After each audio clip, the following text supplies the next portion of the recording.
Kita ini sudah diajarkan oleh masjid bagaimana menata masyarakat yang baik, memelihara kemajmukan. Coba masyarakat masjid. Pertama, siapapun masuk masjid, copot sendal, buka sepatu. Benar itu? Kan ini masyarakat yang mau kita bangun. Jangan ada warga negara kelas 1 di republik ini. Lurah masuk masjid, buka sepatu, rah. Camat masuk masjid, buka sepatu.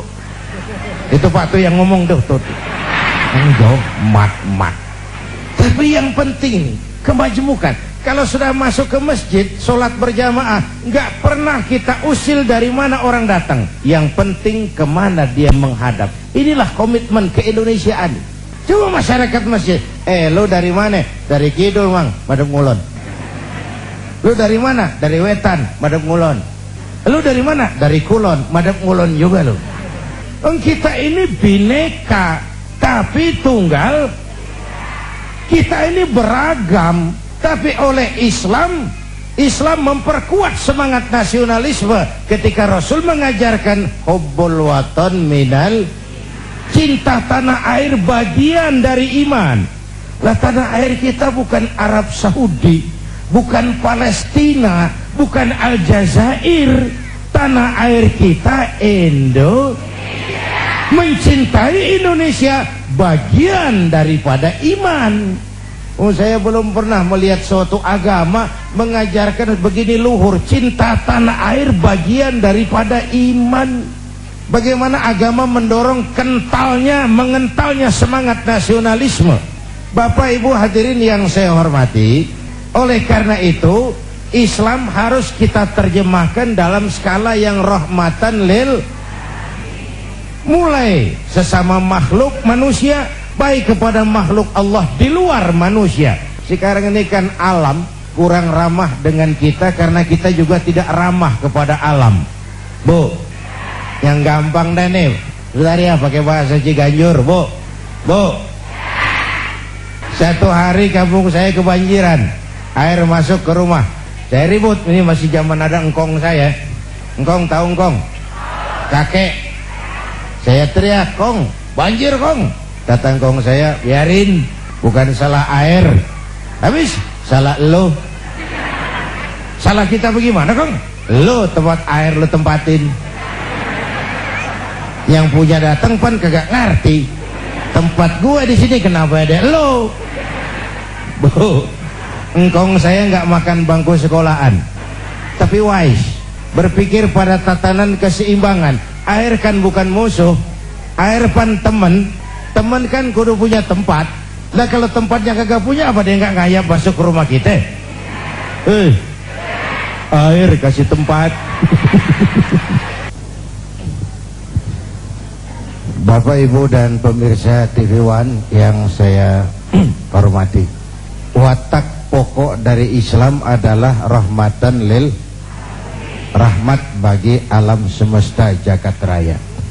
Tetapi di dalam menebarkan rahmatan lil alamin, Islam juga punya kaidah-kaidah untuk memelihara, menjaga, mengamankan nilai-nilai yang dimilikinya. Karena itu Al-Quran mengajarkan wa jazaa'u sayyi'atin sayyi'atun misluha faman afa wa aslaha fa ajruhu 'ala Allah. Ini kalau perlu menggunakan kekerasan, kalau perlu. Balasan suatu kejahatan adalah kejahatan yang setimpal, jangan melebihi batas.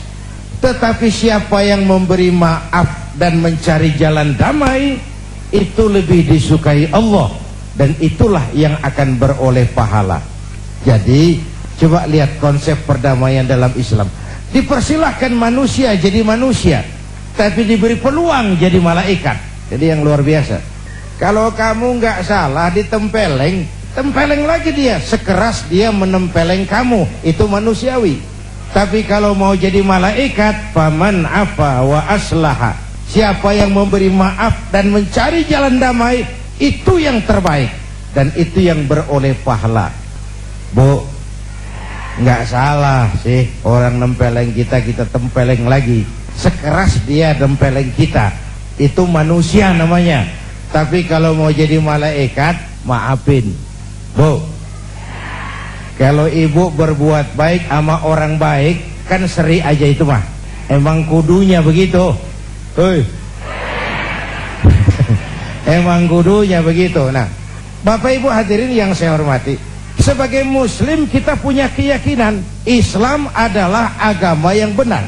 Tapi keyakinan itu bukan SIM bagi kita untuk menghina orang lain agama. Itu bukan peluang bagi kita melecehkan orang lain. Ketegasan di sini, ketegasan kita berkeyakinan Islam agama yang benar. Tidak serta-merta lalu kita melecehkan yang lain, menganggap yang lain tidak benar, mencaci maki dan menghujat yang lain. Karena kita sendiri pun kalau agama kita dihujat orang, jengkel nggak? Jengkel nggak? Sama dong. Ya, yang kita nggak suka terjadi pada diri kita, orang lain gitu juga. Makanya jangan merasa pinter, tapi harus pinter merasa. Jangan merasa pinter, tapi harus pinter merasa. Kalau merasa pinter jadi sombong, tapi kalau pinter merasa jadi bijak. Nek saya digituin orang enak nggak? Nggak enak. Orang lain kan gitu juga, Bu. Jadi saya kira itu ya, dibiarkan manusia jadi manusia, balas kejahatan dengan kejahatan yang setimpal, itu manusiawi. Tapi kalau mau jadi malaikat, faman afa wa aslaha, siapa yang memberi maaf dan mencari jalan damai, itu yang terbaik. Dengan kata lain, musuh sih jangan dicari, tapi kalau ketemu sih jangan lari. Ya. Baik. Bapak Ibu pemirsa TV One, menarik sekali. Yang pertama, jujurlah. Jujurlah tuh kalau bahasa seniman, jangan ada dusta di antara kita. Selama ini urusan jadi bebelit ini karena kita pandai bermain minyak di atas air, menggunting dalam lipatan, manis kalau berhadapan, balik belakang lain bicara. Mulutnya cerita tentang jihad terhadap korupsi, tapi di belakang melindungi koruptor.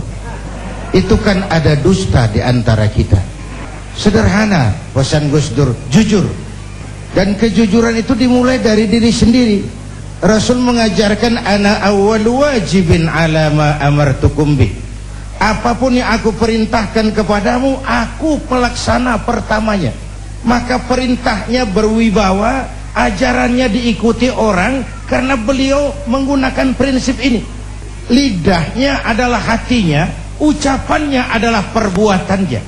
Orang ikut tidak ragu-ragu. Tidak ada yang disembunyikan oleh baginda Rasul. Beliau bukan tokoh yang piawai membangun pencitraan, tidak. Beliau tokoh yang jujurlah apa adanya. Itu yang saya katakan tadi, desakralisasi lembaga kepresidenan.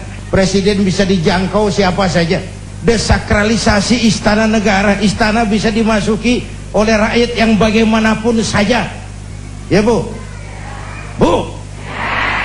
Jujurlah. Satu. Yang kedua, adil. Bersikap adil, terutama kepada diri sendiri. Bapak Ibu hadirin yang saya hormati, rakyat merasa selama ini keadilan itu mahal. Bahkan keadilan sering seperti pisau, tajam ke bawah, tumpul ke atas. Asal kita nih yang kecil-kecil salah, hukum cepat benar prosesnya. Begitu yang gede salah, orang pada diem belaga bego. Itu yang bikin kita capek. Yang nyolong semangka, buah randu, apa lagi? Ya lo hitungin aja dah. Itu sebuah potret betapa keadilan itu masih mahal di negeri ini. Bapak Ibu hadirin yang saya hormati, yang ketiga tadi, taat hukum. Jangan menegakkan hukum dengan cara yang melanggar hukum. Jangan menegakkan demokrasi dengan cara-cara yang bertentangan dengan kaedah-kaedah demokrasi. Lil wasail hukmul maqasid. Nggak boleh nyolong sarung walaupun niatnya buat sholat. Apa karena diniatkan buat sholat, curi sarung lalu jadi halal? Ya tidak, walaupun sholatnya sah, tapi curinya tetap dosa. Sah karena fikih tidak pernah mempersoalkan sarungnya dari mana. Lil wasail hukmul maqasid, tujuan dan cara hukumnya sama. Tujuan yang baik harus dicapai dengan cara yang baik. Ya kita berharap mudah-mudahan 100 hari ini kan masa pemerintah kan sudah banyak yang bisa dikerjakan ya Bu ya. Kita rakyat tahu kan, mobil menteri udah bagus, alhamdulillah. Perumahan DPR renovasi 300 miliar, alhamdulillah. Akan segera dibeli pesawat kepresidenan, persekotnya 200 miliar, alhamdulillah. Itu kan tanda kemakmuran. Soal buat siapa, wallahu a'lam.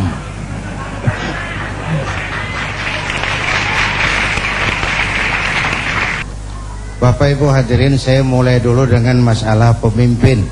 Buat kita yang suka ngaji fikih udah ngajarin sebenarnya ya. Kalau cari imam tuh syarat pertamanya a'lamuhum. Orang yang paling alim di kampungmu siapa? Pilih jadi imam. Yang paling alim, bukan yang paling tua, paling alim. Artinya apa dalam konteks berbangsa? Yang paling tahu urusan, lalu bisa cari jalan keluarnya. Kalau ada dua orang alimnya sama, yang mana yang dipilih? Afsahuhum, yang lebih fasih lidahnya. Yang satu alim pelok, yang satu alim nggak pelo. Yang nggak pelo jadi imam, sebab nggak sah orang fasih bermakmum kepada imam pelo. Pak, ini imam pelo, makmum pelo semua. Sah, namanya kampung pelo, biarin, nggak apa-apa. Yang fasih itu dalam konteks berbangsa itu apa? Yang nyambung sama rakyatnya. Enak kalau punya imam nyambung sama makmum, ngikutnya ikhlas gitu. Rukuknya enak, sujudnya enak. Kenapa? Imam tahu benar keadaan makmum. Fasih itu nyambung, Bu.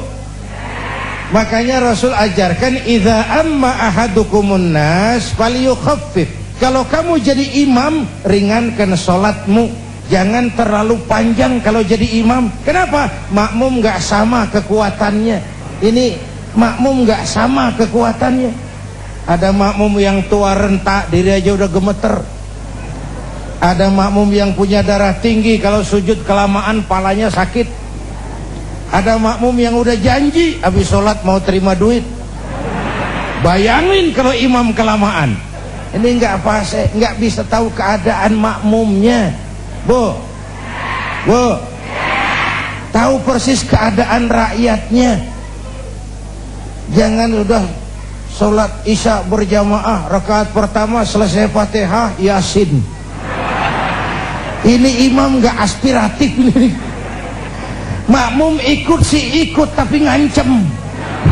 Paling sekali ini gua sholat di sini, besok nggak bakalan balik lagi. Tuh imam kayak begitu sekali doang dipilih, Bu. Kalau fasihnya sama, yang mana yang diangkat, yang dipilih? Aktaruhum sinnan, senioritas. Kalau lahirnya bareng, awaluhum hijratan, ini dalam konteks yang lebih nasionalis, yang lebih Indonesia. Awaluhum hijratan, yang lebih dulu tinggal di situ. Ini kan dalam konteks pemahaman yang lebih berjiwa nasionalis, yang zahir batinnya Indonesia, bukan cuma orang Indonesia tapi ngagumi negeri lain. Awaluhum hijratan, yang lebih nasionalis. Loh, kalau bahasa saya kan sederhana, jangankan yang makro, yang mikro aja. Kita mau bersaing dagang sama Cina, urusan kecil-kecilan aja kita udah kalah kok. Makanan ringan tuh, pizza, hamburger, McDonald, Kentucky, udah nyampe ke latar rumah kita. Ya, ongol-ongol.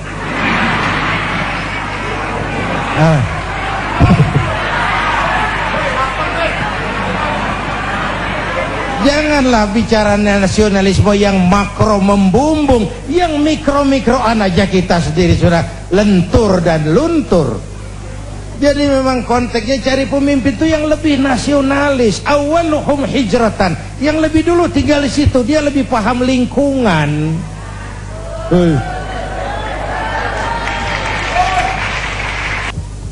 Bapak, Ibu, dan pemirsa TV One di seluruh tanah air yang saya cintai, dari perbincangan kita hari ini, pertama bahwa kita mempunyai misi yang penting dalam hidup ini untuk mewujudkan Islam dalam wajah yang rahmatan lil alamin, sesuai dengan bidang dan kemampuan kita masing-masing, sesuai dengan bidang dan kemampuan kita masing-masing. Oleh karena itu, mari kita mulai dari diri kita sendiri, mengembangkan akhlak yang baik, akhlak kepada Allah, akhlak kepada sesama manusia, dan akhlak kepada makhluk Allah yang lain di luar manusia. Akhlak kepada hutan, kepada pohon, akhlak kepada binatang, akhlak kepada air, akhlak kepada gunung, dan seterusnya, sebagai bagian dari pengembangan sikap rahmatan lil alamin.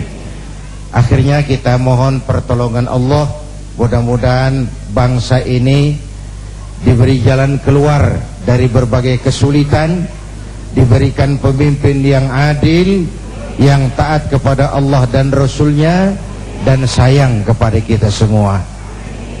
Ini jumpa kita hari ini, insya Allah kesempatan yang kita jumpa lagi. Mari sama-sama kita memanjatkan istighfar, karena istighfar pun bagian dari upaya yang Allah janjikan dalam Al-Quran. Wa ma kana Allahu mu'adzibahum wa hum yastaghfirun. Allah tidak akan menurunkan bencana sepanjang di tengah mereka masih banyak orang-orang yang istighfar. Astaghfirullah Rabbal baraya, astaghfirullah minal khataya, astaghfirullah Rabbal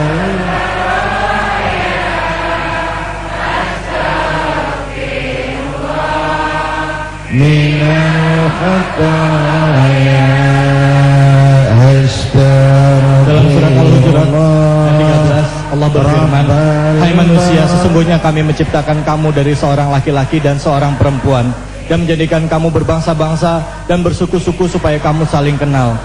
Semangat berbangsa adalah hal yang utama dalam kehidupan berbangsa. Semoga kita senantiasa bisa menjaga persatuan dan kesatuan bangsa ini, agar bangsa Indonesia benar-benar bisa menjadi bangsa yang kuat dan bangsa yang kokoh. Terlebih dari itu semua, tentunya kita umat Islam mari kembali lagi mengkaji dan juga mempelajari agama Islam, agar Islam benar-benar menjadi rahmatan lil alamin, membawa kedamaian bagi seluruh alam semesta. Saya David Alik undur diri dari hadapan Anda, dan terima kasih kami ucapkan pada keluarga besar almarhum Kiai Haji Abdurrahman Wahid.